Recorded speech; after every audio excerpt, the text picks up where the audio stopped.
Dapat nang sagutin ni Vice President Sara Duterte ang impeachment complaint laban sa kanya. Iyan ang panawagan ng ilang kongresista na naghain ng mosyon sa Senado para pasagutin ang Vice Presidente. Narito ang report ni Marian Enriquez.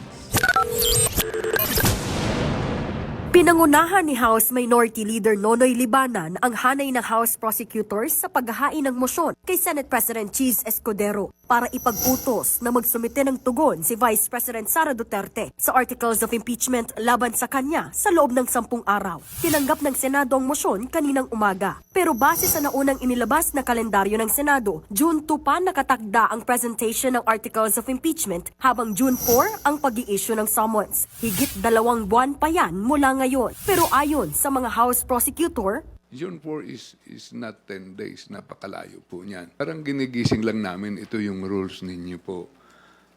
Kung may power sila o wala, we are not pressuring. We are doing our job.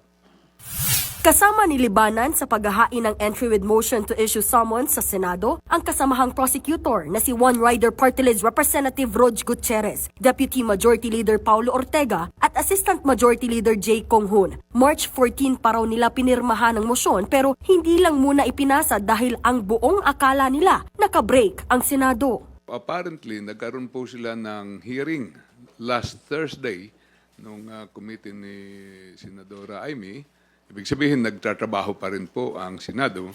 Nasa The Hague, Netherlands ngayon si VP Sara bilang pagsuporta sa amang si dating Pangulong Rodrigo Duterte na hawak ng International Criminal Court. Kung nasa ibang bansa pa rin daw ang bise, oras na mag-issue ng summons ang Senado, pwede raw niyang ipadala ang kanyang sagot sa pinakamalapit na consulate.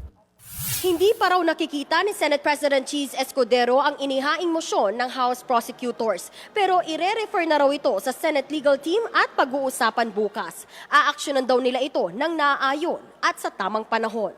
Nagbabalita mula sa Frontline, Marian Enriquez, News 5.